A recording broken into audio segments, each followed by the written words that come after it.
यहाँ पे हमें समझना पड़ेगा कि कॉमर्स क्या होता है। कॉमर्स समझने के लिए सबसे पहले हमें क्या समझना है, ह्यूमन एक्टिविटी। ह्यूमन एक्टिविटी जानता है बच्चा, ह्यूमन एक्टिविटी क्या होता है?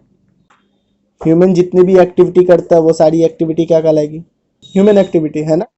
और ह्यूमन एक्टिविटी जो है ना, ह्यूमन दो तरीके से एक्टिविटी करता है। कौन कौन से तरीके से? एक तो इकोनॉमिक एक्टिविटी,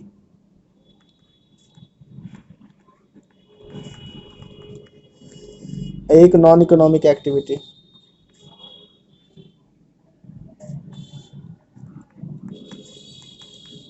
अब बाबू का ये बताना है कि इकोनॉमिक एक्टिविटी क्या होता है, बता सकते हो आप? तो मनी अर्निंग से रिलेटेड जो भी एक्टिविटी करते हो वो सारी एक्टिविटी क्या कहलाती है? Economic act. और जब सेल्फ सेटिस्फेक्शन के लिए कोई काम करते हैं तो वो सारी काम क्या कहलाते हैं? Non economic activity. ठीक है। अब जैसे मैं एग्जांपल दूं, मम्मा घर में काम करती हैं तो वो कौन सी एक्टिविटी हो गई? लेकिन अगर वही आकर आपके घर में दाई काम करती है ना, तो वो पैसे लेती हैं, तो वो कौन सी एक्टिविटी हो गई?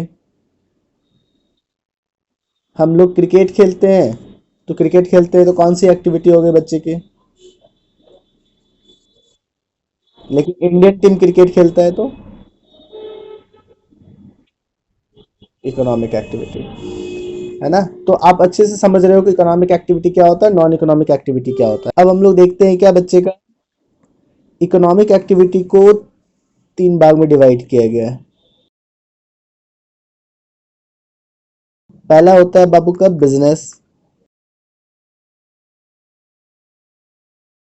फिर होता है बाबू का प्रोफेशन, और लास्ट हो जाता है एम्प्लॉयमेंट।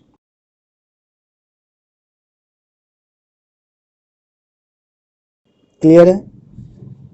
अब देखो, economic activity non economic activity का कॉमर्स में कोई मतलब ही नहीं है, इसलिए हम लोग यहीं पे छोड़ देते हैं। अब इकोनॉमिक एक्टिविटी को कितने भाग में डिवाइड किया गया है? तीन। सबसे पहला क्या है? बिजनेस। अब ये बिजनेस क्या होता है? बिजनेस वैसी जगह जहां पे हम लोग या तो परचेज करते हैं या सेल करते हैं। क्या करते हैं बच्चा? और या तो हम लोग क्या करते हैं बाबू का? प्रोडक्शन। अब ये परचेज और सेल हम लोग किस चीज का करते हैं? या तो गुड्स का, और या तो हम लोग सर्विस का। क्लियर है? तो हम लोग बिजनेस किसे कहेंगे? वैसी जगह जहां पर परचेज या सेल्स हो रहा हो या प्रोडक्शन हो रहा हो, किस चीज का? गुड्स एंड गुड्स या सर्विस का। क्लियर है? तो उसे हम लोग क्या कहेंगे बाबू का? बिजनेस। अब प्रोफेशन क्या होता है?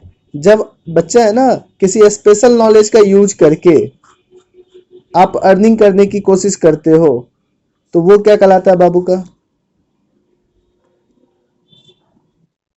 प्रोफेशन। जैसे मान लो क्या कि डॉक्टर है, क्योंकि वो स्पेशल नॉलेज का यूज करके वो अर्निंग कर रहा है। एक इंजीनियर है, वो अपना स्पेशल नॉलेज का यूज करके अर्निंग कर रहा है। एक टीचर है जो काम करता है, अपना प्रोफेशन मतलब कोचिंग खोल रखा है प्राइवेट, तो वो अपने स्पेशल नॉलेज का यूज करके अर्निंग कर रहा है। एक जो एडवोकेट है, वो अपना स्पेशल नॉलेज का यूज करके अर्निंग कर रहा है। तो इसका मतलब प्रोफेशन क्या होता है? आप इकोनॉमिक एक्टिविटी तो कर रहे हो, मनी अर्निंग के लिए वो एक्टिविटी कर रहे हो, लेकिन वो एक्टिविटी कैसे आप अर्न कर रहे हो मनी? तो किसी स्पेशल नॉलेज का यूज करके आप अर्न कर रहे हो, तो वो क्या कहलाता है बाबू का? प्रोफेशन। अब एम्प्लॉयमेंट क्या होता है ना, एम्प्लॉयमेंट क्या होता है? आजकल सुने होगे ना, बहुत सारा न्यूज में आता रहता है, रोजगार रोजगार रोजगार नहीं है, अनएम्प्लॉयमेंट बहुत ज्यादा है, बोलते हैं ना। ये एम्प्लॉयमेंट क्या होता है? अब एम्प्लॉयमेंट में क्या होता है कि एक एम्प्लॉय होता है, एक एम्प्लॉयर होता है। ठीक है। मान लो ए जो है ना वो एम्प्लॉयर है, और बी जो है ना वो एम्प्लॉई है। तो एम्प्लॉयर जो है ना, वो क्या रखता है, किसको रखता है? एम्प्लॉय को रखता है अपने यहाँ काम करने के लिए। लेकिन क्या ये जो काम होता है, एम्प्लॉय जो है वो खुद का काम करता है या एम्प्लॉयर का काम करता है? और एम्प्लॉयर जो है वो दोनों हो सकता है, या तो प्राइवेट हो सकता है, या तो कौन हो सकता है? गवर्नमेंट खुद भी हो सकता है कि नहीं? कई गवर्नमेंट के बोलता है ना, कोई गवर्नमेंट नौकरी में है, गवर्नमेंट एम्प्लॉय है, तो वो गवर्नमेंट उसका क्या हो गया, मालिक हो गया, है ना? या कोई प्राइवेट सेक्टर में काम कर रहा है तो वो प्राइवेट कोई ना कोई संस्था या ऑर्गेनाइजेशन उसका मालिक होगा। तो इसका मतलब ये हो जाता है कि अगर कोई भी आदमी खुद का काम नहीं कर रहा है, वो सामने वाले का काम कर रहा है। किसका काम कर रहा है? सामने वाले का काम कर रहा है, और उसके बदले उसको अर्निंग हो रहा है, तो वो क्या कहलाता है बच्चे का? एम्प्लॉयमेंट। ह्यूमन जो एक्टिविटी करता है, ह्यूमन एक्टिविटी, जो पैसे के लिए काम किए जाए वो इकोनॉमिक एक्टिविटी, जो सेल्फ सेटिस्फेक्शन के लिए काम किए जाए वो नॉन इकोनॉमिक एक्टिविटी, और जो बिजनेस से रिलेटेड काम किए जाए उसे हम लोग कहेंगे बिजनेस एक्टिविटीज। कौन सा?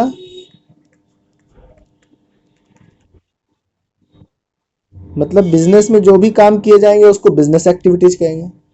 अब बिजनेस एक्टिविटीज जो है ना, उसको दो भाग में डिवाइड किया गया है। फिर अगर आप अच्छे से देखो तो मैंने पहले ही बता दिया है। क्या बता दिया है?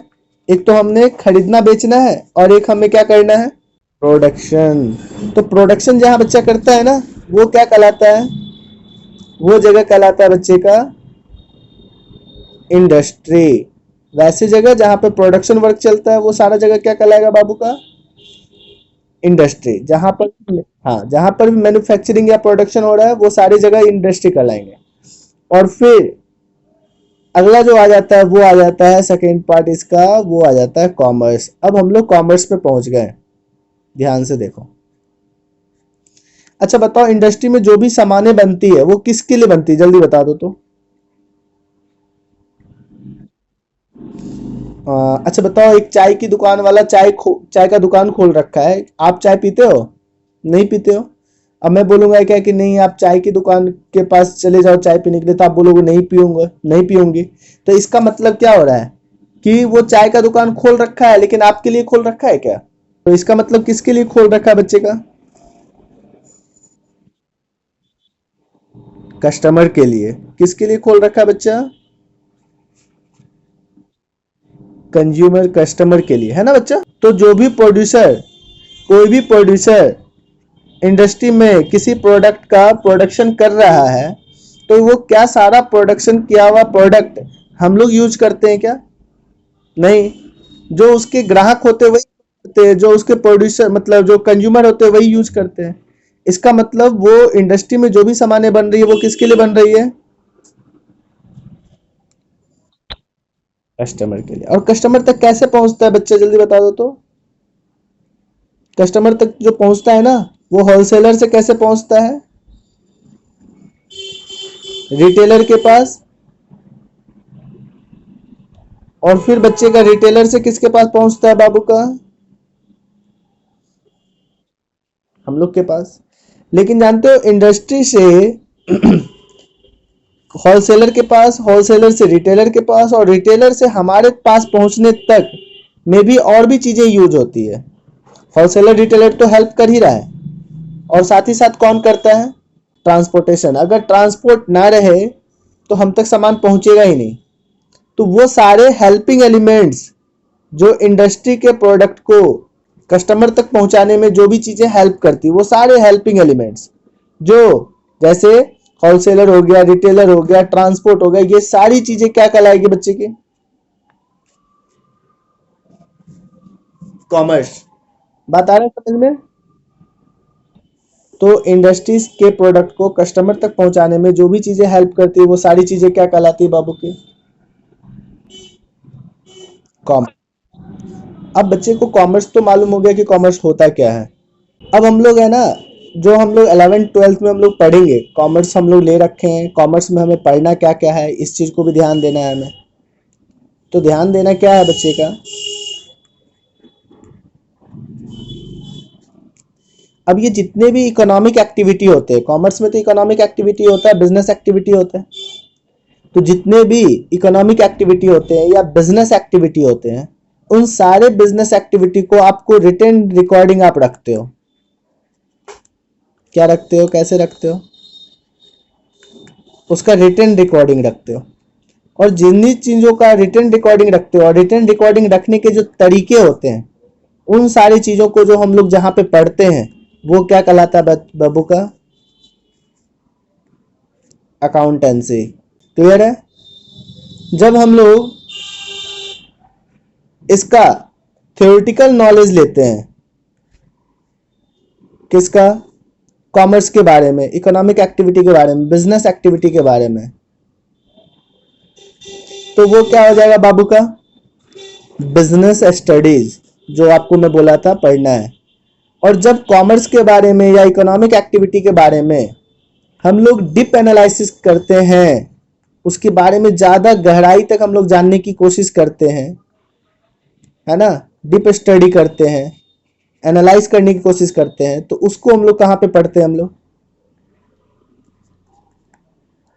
इकोनॉमिक्स में।